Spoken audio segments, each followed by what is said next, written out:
Okay, so thank you everyone for joining me today. So my name is Mi Yan. I'm a graduate student at Cornell University and also the founder of IvyOnline Academy. So today we have Morgan Irons and Eric Holman with us.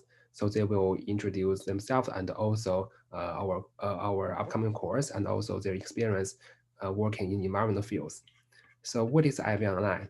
Let me share my screen. So IvyOnline, we aim to help enrich students' application with online research experience through the collaboration with top universities. So we were accepted by the Cornell Student Startup Accelerator eLab last fall semester, and during this spring after the pandemic, we started developing our courses, which spanning the social science, information science, and life sciences. So for every IvyOnline programs, we have 3 stages. So stage 1 is learn the basics. So students will learn the fundamental of scientific research methods.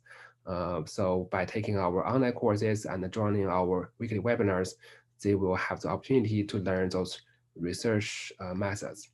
After stage 1, students can move on to stage 2 to solve a real case. So we have prepared many cases from the real world and also from the research articles. So students will have the opportunity to practice their data analysis skills by solving those cases in the from the real world. And after the first 2 stages, students can pioneer their own research by working with our instructional team one-on-one. Just like I mentioned, we have developed the courses in social science research, information science, and also the life sciences. So we have 2 programs start soon. One is the Eco Solutions Smarter Greenhouse, and the other one is machine learning and the business analysis. Okay, so that is a very brief introduction about IvyOnline, and please follow us on Facebook, Instagram, Twitter, or WeChat. Okay, then let's move on to today's presentation. So Morgan, could you share your screen? Yes, could you make me a co-host? Oh, yeah. Share the screen. Sure. Yes, I think you can do now. Okay. There we are. Wonderful.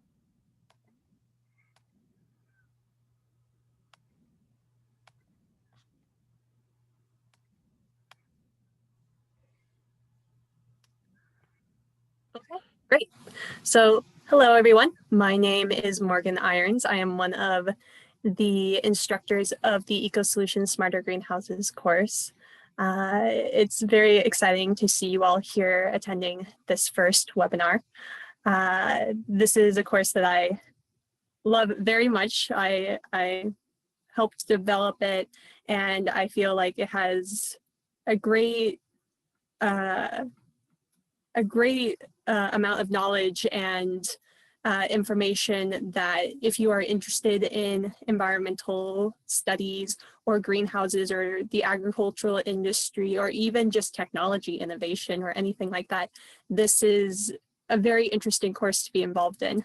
So to start off, let's introduce the 2 instructors. So again, my name is Morgan Irons. I am a PhD student in the Lehman Lab at Cornell University. I work in the field of soil and crop sciences. My research here at Cornell is focused on microbial and organomineral adhesion mechanisms in soil aggregates and how they contribute to soil organic matter and soil organic carbon persistence in soils. So more broadly, I'm very much interested in biological, geological, chemical cycling in soils and how we can take degraded soils that have just been through the ringer due to intensive agriculture or climate change, things like that, and understand how we can revitalize them for sustainable agricultural use. I am also the founder and chief science officer of the company Deep Space Ecology Incorporated, which is an agricultural and space industry startup that works to solve the challenges of food security and the problems of human sustainability in the deep spaces of Earth, the Moon, Mars, and beyond. So I love to talk about agriculture, not only in an Earth sense, but also in the space environment as well. So very much some interesting conversations to be had there.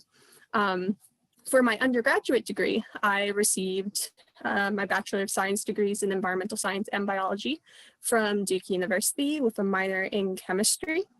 I also was planning on going to medical school, so I completed the pre-medicine track, but ended up doing a PhD in soil and crop sciences instead. And my research in my undergraduate years, systems for extreme environment habitation here on Earth as well as in space. And if you're interested in learning more about me, my bio is on the IvyOnline Academy website. And so next we have Eric. Hi, I'm Morgan. There you go. Thank you. I'm Eric Hammond. I'm the chief horticulturalist for Trella Urban Forestry Technology, which is a company based in New York and in Shanghai. We grow trees for urban forestry and afforestation in China. My background is I have worked for many decades in horticulture. I love plants. I love everything about plants and just growing and propagating plants. And so that has taken me all over the world. And for many decades, I've been really focused here in Washington and Oregon and the West Coast of the US, growing trees for a couple of the country's leading nurseries. That's allowed me to, kind of become an expert on how you do that in a nursery. So I came on to Trella about 1.5 years ago to grow trees in China. If we do screen share my screen. Here we go. Is it sharing my screen? I do not see your screen. You do not see my screen. No.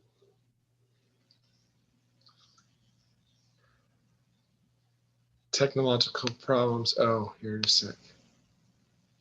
There we go. Is that working? It's coming up now. Is it working? Okay. Yeah.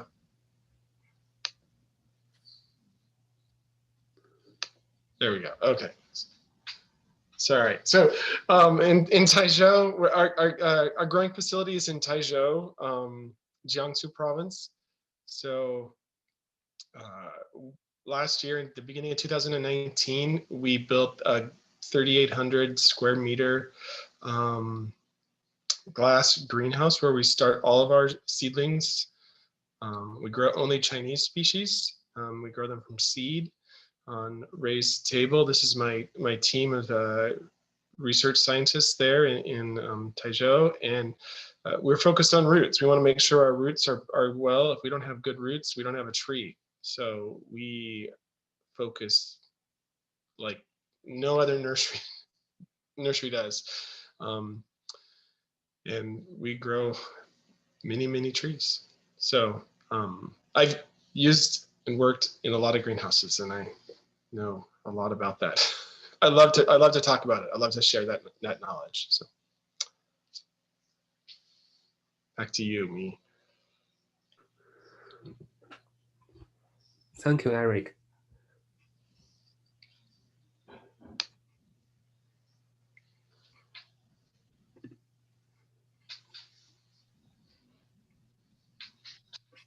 Okay, thank you, Eric. I'm going to reshare my screen.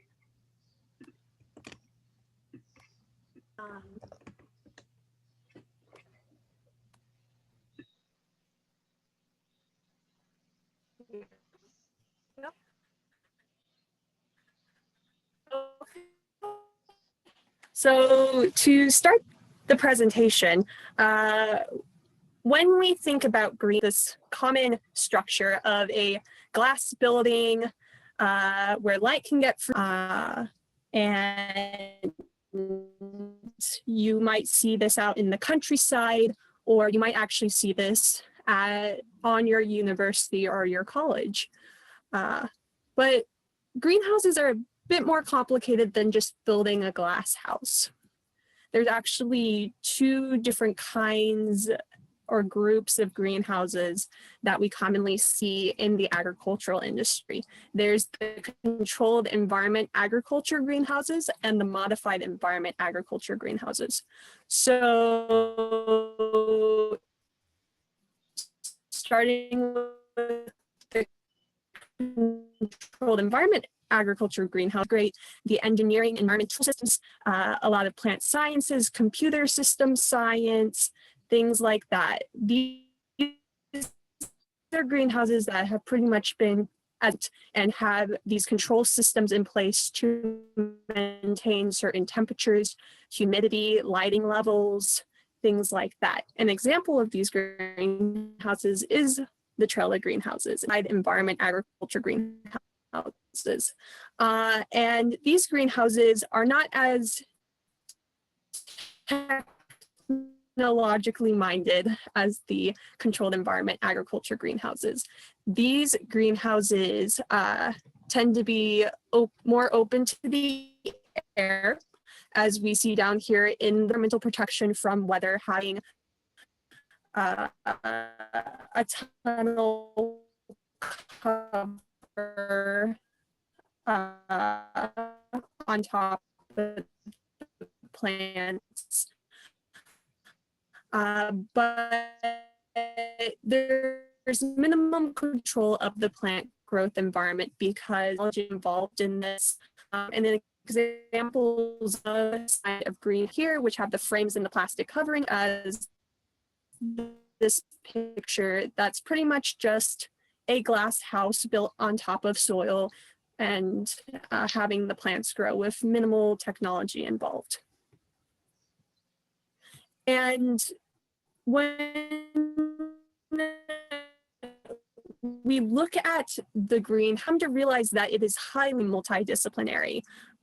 It doesn't only involve ecology, plant science, horticulture, soil science, but it also involves engineering the structure, the greenhouse, and also food science as well, computer science with the environmental control systems. Many of those are controlled through the Internet of Things, and as well as landscape architecture. This image over here, I'm actually gonna do pointer options so you can better see my pointer. This image over here is a spread that was created by a landscape architecture company where they were designing a greenhouse and the surrounding land of that greenhouse. So landscape architects do get involved in the greenhouse industry as well. Of course, you also have the field of agronomy, which is the study of agriculture. So it's not only just field-based agricultural systems, but you also have agronomy in the greenhouse industry. You have social science as well, how the community interacts with the greenhouse. What kinds of services does a greenhouse provide to a local community? How does this affect the local economy? Things like that. And then of course, greenhouses are also affected by policy on not only on the local level of things, but also on the country level as well as the international level. Organizations like the United Nations have policies and guidelines and research that they do focused on the agricultural industry and the greenhouse industry as well. And then, of course, the business side of things. Greenhouses are not only used for research, but many of them are also used in business as well to produce crops that are then sold to grocery stores, restaurants, things like that. So it's very much a multidisciplinary area of research and industry to walk in through. So there are many different paths that a person can take and end up in the environmental greenhouse industry. And one way that you are all starting your journey or continuing your journey in the environmental science field and research is by considering the EcoSolutions Smarter Greenhouses course. And just to give you a little bit of an overview of what this course is about, it's divided into 2 stages, just like me was talking about in his presentation. The first stage focuses on agriculture and forestry in a greenhouse context. And this stage happens over 3 weeks, where you'll be introduced to agricultural as well. So getting into the history of agriculture, fundamental ecological theories and principles, what in the history of agriculture has led us to the practices that we have today, as well as what are the new practices that are being developed as we see innovation and technology, as we see this drive towards developing more sustainable agriculture. So week 1 is very much focused on much of that, as well as putting it in the greenhouse context and understanding this information within the greenhouse. Week 2 is an introduction to research, experimentation, and environmental assessments or investigations. And pretty much if you're not as familiar with how to start research or as familiar with scientific papers, or you want to review it, things like that, week 2 very much gives a very inclusive overview of the steps that you should take to start your research, understanding how to approach reading a research paper, which can then help you understand how to write your own research paper. And then also looking at environmental assessments or environmental investigations on different scales, on the global scale as well as on more site-specific scales, which leads into the 3rd week of the first stage, which is actually doing an environmental investigation using a case study provided by Trella called Math Engineering Greenhouse Air Exchanges. So that case study will give you a real life look into an environment, how you can, and the way that it's set up is you are actually coming on as an environmental consultant. So it also gives you a look into the consulting industry as well when it comes to working in the agricultural and greenhouse industries. So very, very interesting. And then stage 2 of the course is an experiment. And this experiment takes place over 2 weeks. We wish we could take you into the greenhouse because that would be amazing. We can't do that right now, so we have made this a virtual experiment. And greenhouse humidity reduction, a Trella experiment, again, provided by Trella. And this experiment is where you will really get your hands deep into some data, some information directly from the Trella greenhouses, and develop your own, how you would take this data to analyze it, prove your hypotheses, draw conclusions, and write a research paper outline, as well as have the opportunity to present the results of your research on our last day of class as well. So pretty much that class is one great way to start your journey on environmental research or continue your journey on environmental research. But really, if this is one of the first times that you're really looking into environmental science, greenhouses, things like that, how do you really get started with environmental research? And I know the common answer to questions such as this is, oh, you get an internship, you get a job, you take classes in that field, which is all great advice. I know that much of my knowledge of environmental science, biology, these fields came from taking classes when I was in grade school, high school, when I eventually went to college and took classes in this field, but also getting involved in my own research as well, where I started to ask questions and I started to develop an experiment of my own. And when I was able to gain a mentor who was a researcher in this field, I was able to actually implement my research as well. So taking classes in the field can really help, but also get at how you can develop your own research.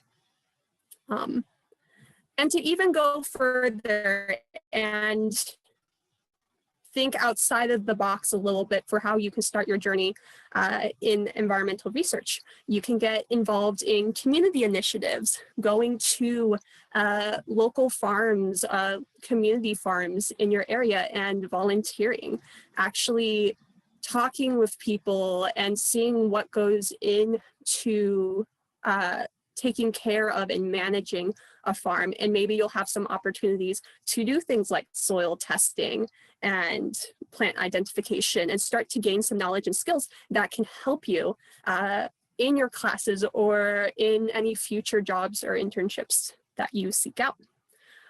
You can also perform independent studies like I was talking about, where you actually start to look at the industry, start to look at the state of the research. So looking at journal articles, research journal articles that scientists have written, that professors have written, and to read those papers to start to gain more knowledge about the field and the state of the research. And this is a great way to develop your own research questions, because as you read research papers, they may say something in the research paper like, this is a gap in knowledge, or we don't actually know the answer to this question. And it's like, aha, what if I can develop an experiment that answers that question? So reading research papers not only helps you gain knowledge and understand the state of the science and even get ideas for methodology that you can use to perform your own experiment, but it can also allow you to see where the open questions are, and maybe you have interest in answering that question. And then of course, very important is mentorship. Actually reaching out to a teacher, a professor, someone in the industry, and asking them questions, introducing yourself, asking them questions, and maybe you develop a mentor-mentee relationship where they help guide you through your experience working in the industry or performing research in the industry. So mentorship is always very, very important. Team projects is also a way to get involved in environmental. You don't have to do everything by yourself. If you have friends or family members or fellow students who are interested in also pursuing environmental research, you can come together, create your own kind of research group, and develop experiments and independent studies to really start to gain confidence and gain experience in developing your own experiments and asking research questions and the like. And then, of course, developing applicable skills. And this one I feel is very important to talk about, because when I say applicable skills, I'm not necessarily talking about applicable skills that are gained on the farm, in an internship, in the environmental science industry, in the greenhouse, but applicational skills that can be across industries.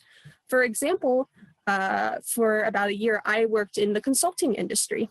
I did consulting industry for this one company in Washington, D.C., where I was working in the space industry side of it. So looking at rockets, rocket companies, things like that. And you might be wondering, how can a job like that transition me into environmental science? Where are the skills that connect that experience to environmental science? Well, when I was going through my consulting work, I gained skills in data sets, using Excel files to compile data sets. So that's applicable to when you use data sets in research, being able to use those skills to do research. I did interviews with people in the consulting industry, which helped me develop my communication skills for when I started my research and did my research, where I could talk with people, talk with farmers, talk with my fellow students and professors. So always look at what you're doing and see if there are skills that can be transferred to the field, to the job that you're looking at. And if you don't have an opportunity to have an internship, have a job, because you have to stay home and take care of your siblings, or you don't have the financial means to get involved in scientific camps, classes that you have to pay for, things like that, think about what you do in your everyday life as well. If you have to take care of your siblings because both of your parents work, think about the skills that you gain from that. Think about, well, you have to do team building because you have to make sure you are all getting along. You might have to develop some projects for your siblings. So project development and management. So there are definitely skills that we gain in our everyday lives that may seem mundane that can also be transferred into helping us develop and become scientists in the environmental research realm. So very much things to think about. So really, why are we even here? Why is greenhouse research important? Well, greenhouses have historical significance. Greenhouses have been around for centuries. Some of the earliest mentionings of greenhouses are in the Han Dynasty back in 200 BC, where they used hot water springs to heat indoor spaces where they grew plants during the winter. You also have greenhouses that were developed in the Roman Empire in 30 AD. You also have greenhouses that were developed in Korea in the 1400s, in Europe, and now they're widespread across the globe. So there's historical significance with greenhouses, and they have affected the way that we as people across the world in different regions of the world have approached agriculture and been able to sustain our communities through agriculture. There's also the importance of food security, where food security is being able to have access to available food that meets your health needs, your nutritional needs, things like that. So having a greenhouse that can be built in, i.e. an environment where the land isn't arable, where you can't actually do a field-based agricultural system because the soil is too degraded or the soil just can't support an agricultural system. Having a greenhouse company come in and produce an agricultural system using a greenhouse can help with food security in that regard. Climate change as well. As climate change progresses and climates start and continue to change, some of the environments that supported agriculture may not be able to support agriculture for the long term. So having greenhouses where you can move agricultural systems indoors to separate them from those climatic changes can also be very helpful. Environmental research, not only the business side of things, but also a lot of universities use greenhouses to do environmental research in plant science. soil science, pest and insect management. So very much a lot going on there, as well as in the forestry industry as well. So we not only talk about the agricultural industry with greenhouses, but just like Trella, greenhouses are also used across the industry in forestry to grow ornamental flowers, other plants that are bought and sold in the horticultural industry. So greenhouses not only have an impact in the agricultural industry, but also different industries as well. Increased production efficiency. This is very much seen in places like the Netherlands. The Netherlands, their agricultural system is very much greenhouse intense. And they're the second largest exporter of foods when it comes to profit. And this seems strange because they're about 231 times smaller than China and 270 times smaller than the US, but they're the second largest exporter of food. So it's a great example to show you how greenhouses can increase production efficiency, which can help from your system, whether you're producing agricultural goods or horticultural goods. And then innovating technology.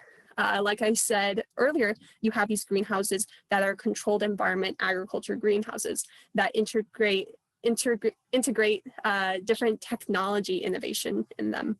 So there's very much a lot happening in the greenhouse industry when it comes to environmental control systems for indoor farming.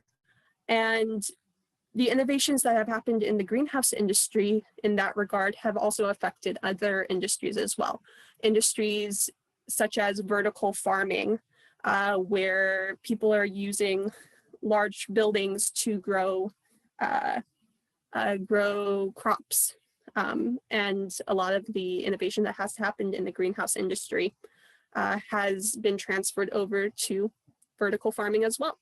You also have just office buildings, airports are having these beautiful, huge natural environments growing indoors. And that technology that allows that to happen, the environmental control systems that allow these buildings and these airports to grow these beautiful environmental systems, a lot of that technology started out in the greenhouse industry.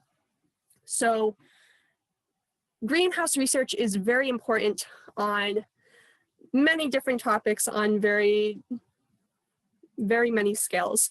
And so with everything that I've told you, there's definitely a lot of potential here in the greenhouse industry. Whether you live in a country that has good food security because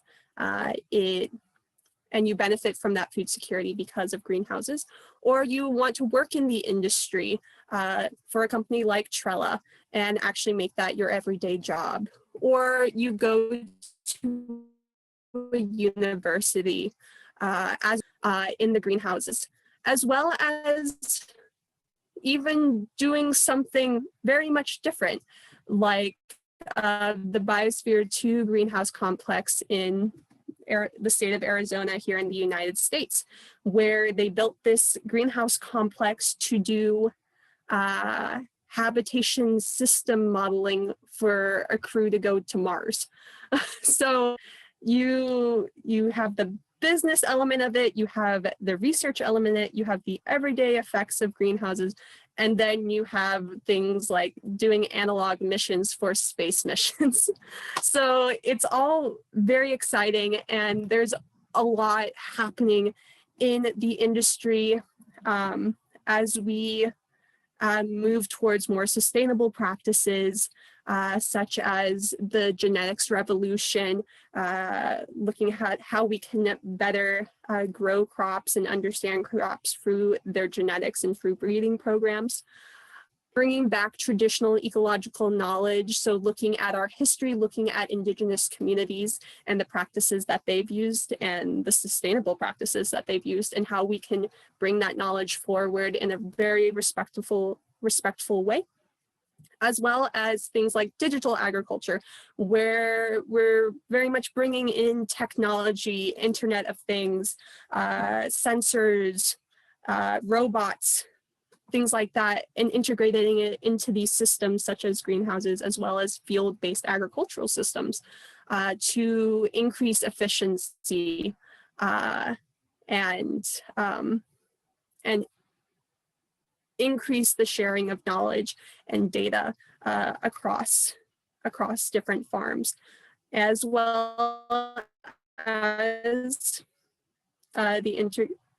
changing our mindset of not seeing agricultural systems as just something to provide us food, but understanding how we connect to it on a social level, on a community level, how it affects economy, how it affects the environment beyond where the agriculture is grown. So with these innovations we're seeing, there's also a lot of opportunity for people to come in to do research in this realm, to get jobs as they develop and as we innovate the industry further. And that is my presentation. Thank you, Morgan. Yeah, so I just have a question to Eric. So Morgan just mentioned the technology and the innovation used in greenhouse. So I was wondering what kind of technology that Trela is using in your nursery. So we, in our greenhouse, we have a control system, automated control system that is from Hortimax, which is a company out of Holland. The Dutch have very sophisticated greenhouse controls and greenhouse systems. Their cost of labor is very, very high there. And so they've figured out the whole robotics and automation and sensors. They've figured out that that is very important for them. And so they've utilized and developed systems. We are using that in our greenhouse. So the roof of the greenhouse opens, the wall has, the roof opens completely. The walls have small or partial openings on them. We have very large exhaust fans and cooling pads, wet pads, where water flows over sort of a sponge-like thing, and the air is drawn through. It cools the temperature, draws the temperature down inside the greenhouse. Those systems are controlled, excuse me.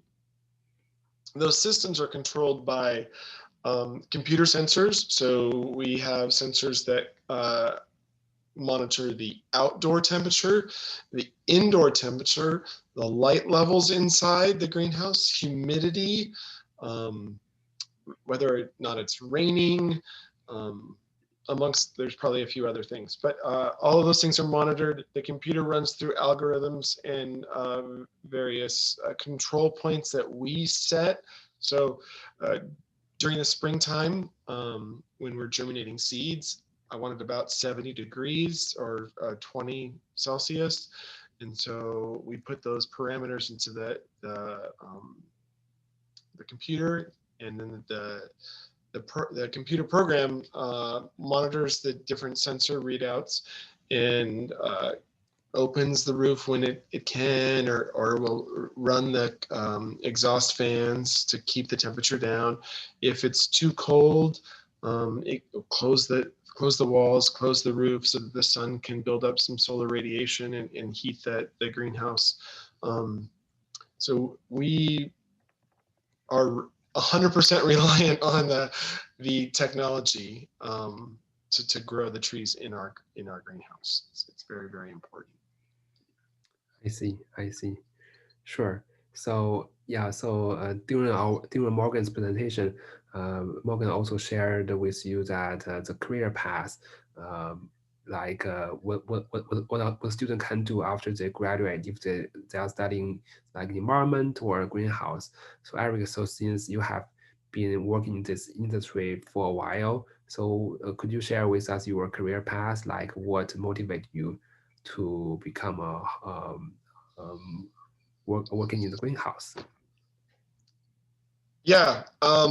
So as a kid, I really liked growing plants. I had a lot of plants in my bedroom and jars of water and pots of dirt, and so I studied horticulture at university, and I didn't really know what I wanted to do specifically with that. I'd already worked in retail horticulture at that point.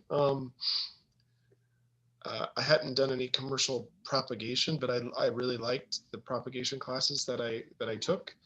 I didn't really want to go into I didn't want to go into heavy commercial horticulture at the time. I wasn't really motivated by industry then.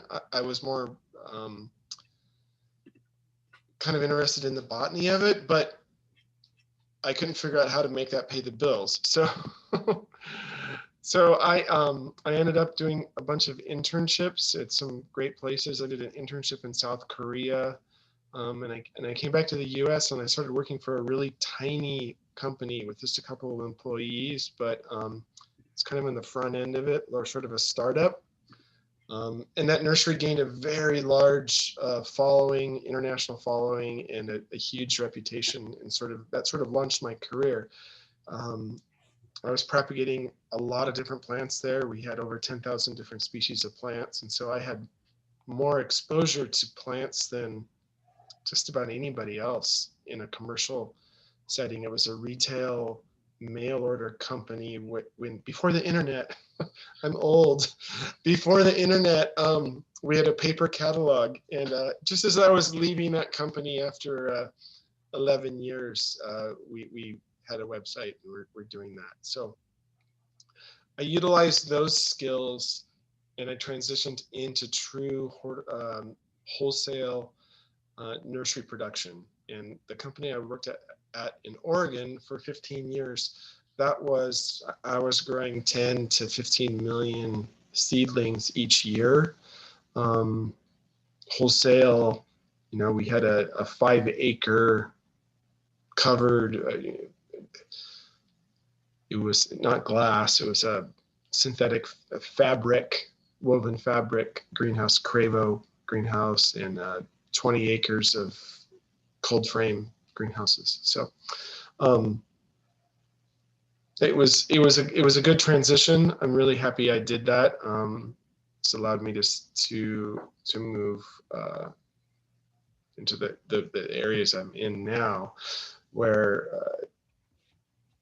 I'm taking my interest in plants and excitement with them, and in specific species that are rare and unusual, concern for the environment. I'm able to translate that into broad application in commercial settings where we're making a true big difference for the planet and for species that are threatened and endangered oftentimes. So I find that very appealing. Yeah, thank you, Eric. Thank you for sharing your experience. I think the interest is really matters most. Yeah, so since it can motivate everyone themselves to pursue your career or your goals. So today we have a student who participated in the greenhouse course in the summer, Zheng Tang. And thank you, Zheng Tang, for joining us today. And you mentioned to me earlier in the group that you were in Yunnan for a while and you observed the greenhouse facilities in Yunnan in China. Could you want to share your experience with us? Well, some background. Well, thank you for giving me this opportunity. So some background information for that is, Yunnan is the edge of the Himalaya mountain range. So it is the highland area, and many highlands. Between the highlands, there are small like basins. This basin is in the excellent climate condition. So the annual temperature range is very small, so no hot summer, no cold winter. But daily temperature is kind of like you have to shift between wearing the autumn clothes and the summer dress. Kind of like daily temperature range is maybe 10 degrees even more than that. In one area, there's a mountain called Changshan. It's like the eastern, western, that mountain, that direction. And beside that Changshan mountain, the earth kind of fall down to form into a lake. The lake the same shape as the mountain. The lake is called Arhai Mountain. So this area with excellent climatic condition and the mountain and water, so it's a fantastic place to live and has a very nice view. And people have been living there for at least maybe 4,000 years. Kind of they have the city have been built for at least 2,000 years by the historical data. Then recently, a few years ago, because China is focusing on the environment preservation, so the local authority, they wanted to develop the tourism, because the remote mountain area is also very, you can only make a living by agriculture, and in China, make a living by agriculture means you are poor. So the local authority want to develop the tourism, which means building more hotels, kind of like that cost pollution. Then the big boss came, said we must preserve the green mountain and the green water. That means everything must be stopped. If you have invested, then you invest, and no one cares for you. And for the agriculture, because the rural place, they live in a tiny strip of land below the mountain and the lake we call Arhai Lake. So in that small strip of land, then the authority, they confiscated, also called rent, the two-way, so giving minimum amount of the nominal money.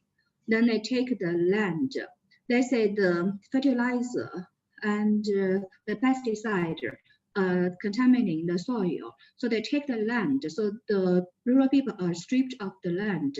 So in the name of this thing, polluted the soil to preserve the Arhai water. So the farmers, they are farmless farmers.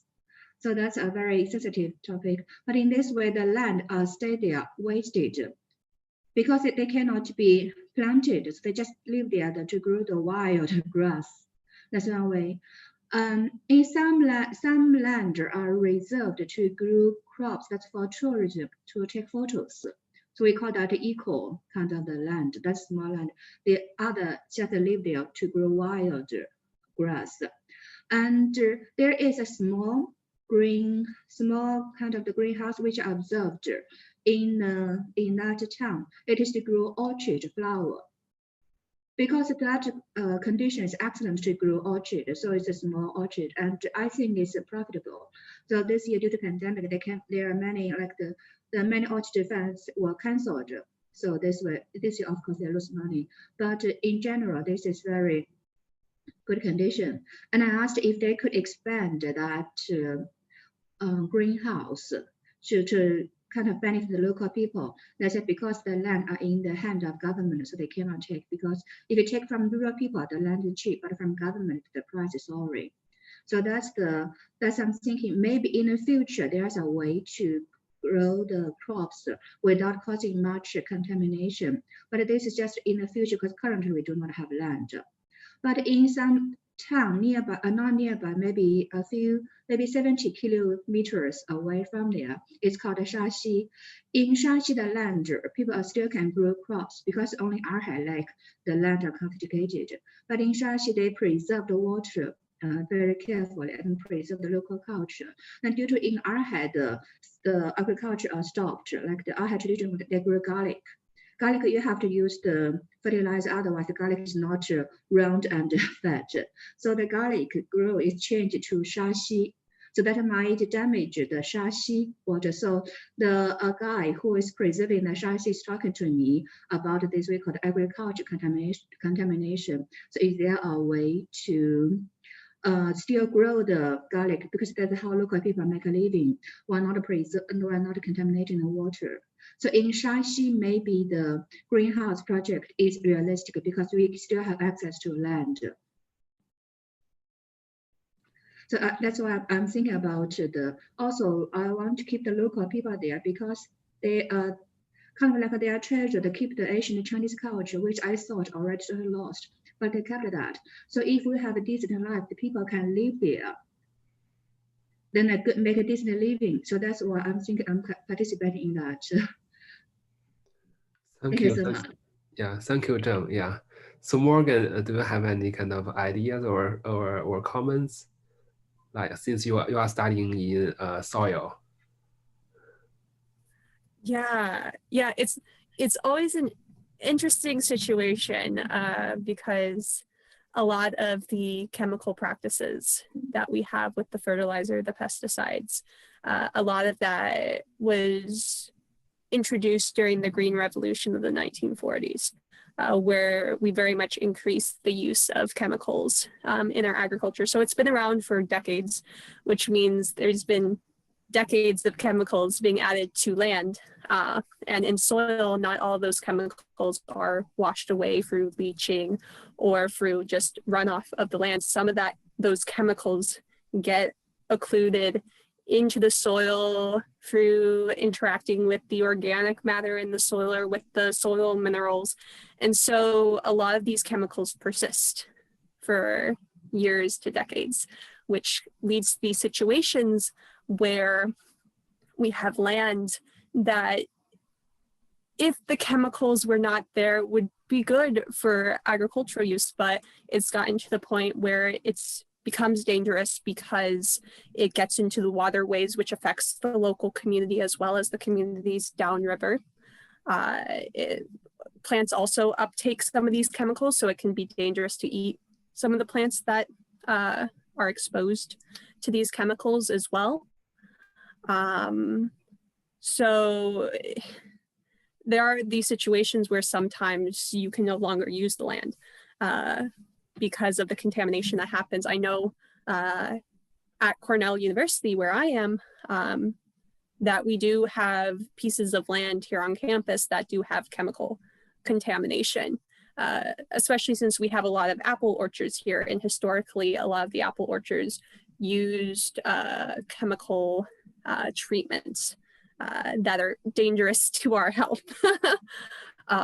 So we aren't really able to produce on that land anymore because of those chemicals. And we have to do, every year soil tests are done to see if there's been a change, as well as there's research being done to see if there's ways for us to remediate and actually find ways to remove those chemicals from the soil, which could be applicable for these communities that we're talking about, where if we can develop techniques that allow us to remove these chemicals, maybe there can be a way to use this land again.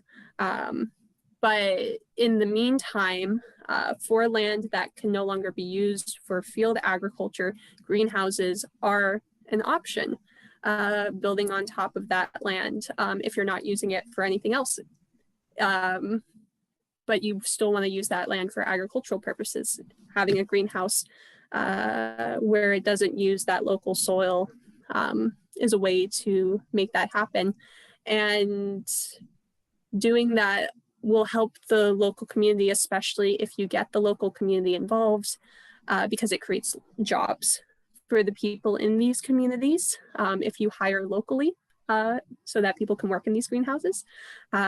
These greenhouses can also provide local food, as well as support the local food culture. Just like you were talking about, there are communities that are upholding their historical traditions and cultures, and food culture is such an important part.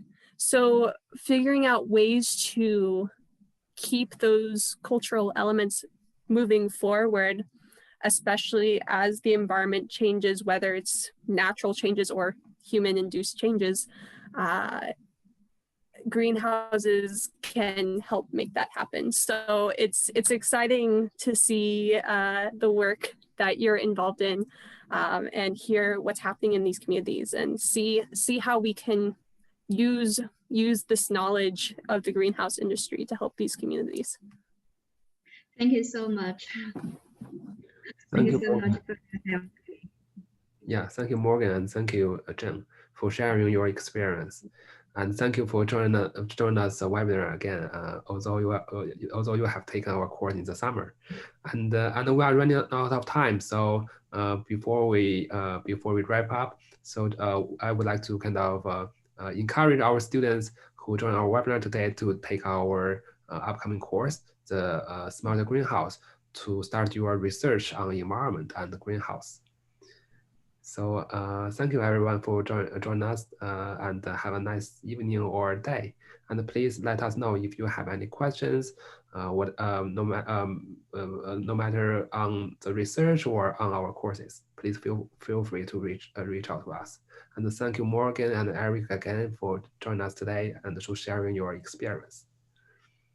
And we have another webinar in several minutes. About business analysis, and we have Cornell students. Leah will share with us her experience on using Excel to do the business analysis. So for students who are interested in knowing more about business analysis, please stay with us, and we are using the same Zoom, and see you then.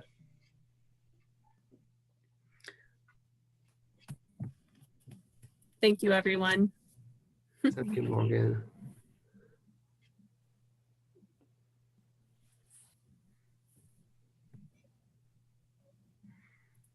Hi, Nathan. Hello. So I will be the host of our second webinar. Yes. We're going to wait and see if anybody hops on in the next 2 minutes. Yes. If you please stay with us until then, and then we'll get started. Yeah. Let me remind the students who signed up for our webinar.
Welcome to the people that just joined.